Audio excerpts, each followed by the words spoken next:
Velkommen til Radio Kost. Vi er først med de største nyheder. Mit navn er DJ John.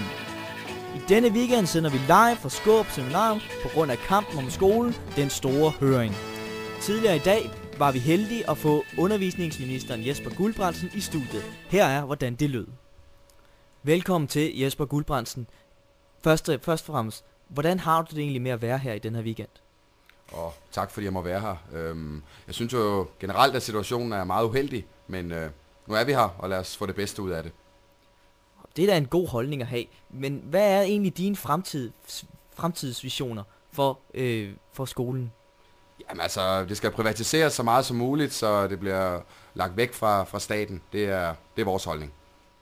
Mener du virkelig det? Det vil sige, du går virkelig ind for en privatisering af folkeskolen? Det jeg mener er jo, at privatisering er jo ikke en skidt ting. Okay, jamen det er da en ny politik, som man ikke tidligere har hørt fra jeres parti. Har I altid ment det? Det har vi altid ment, ja. Men jeg synes da, jeg mindes, at der var visse partifæller i dit parti, som har udtrykt ønske om, at skolen skal forblive en offentlig instans. Ja, nu har jeg jo ikke haft mulighed for at forberede mig på det her spørgsmål, så det er vores politik, og det har det altid været.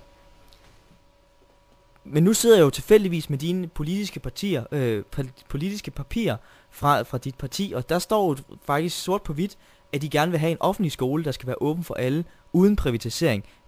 Hvordan kan du så mene det, du gør? Ja, altså, nu drejer du jo. Det jeg sagde var jo, at privatisering ikke var en skidt ting. Selvfølgelig er den offentlige skole jo en god ting, og jeg tror, vi er færdige. Jeg skal videre. Jeg skal til et møde.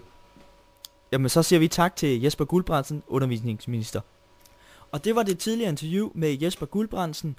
Vi har afspillet dette interview for ombudsmanden Kasper Kjær, som ikke har nogen kommentar, før han har fået en pressemeddelelse fra alle de forskellige grupper, der deltager i kampen om skolen.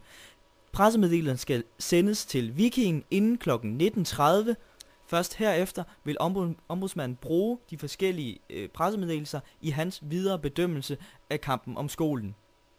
Det var alt fra DJ John. Ha' en FFD Funky Fresh Day.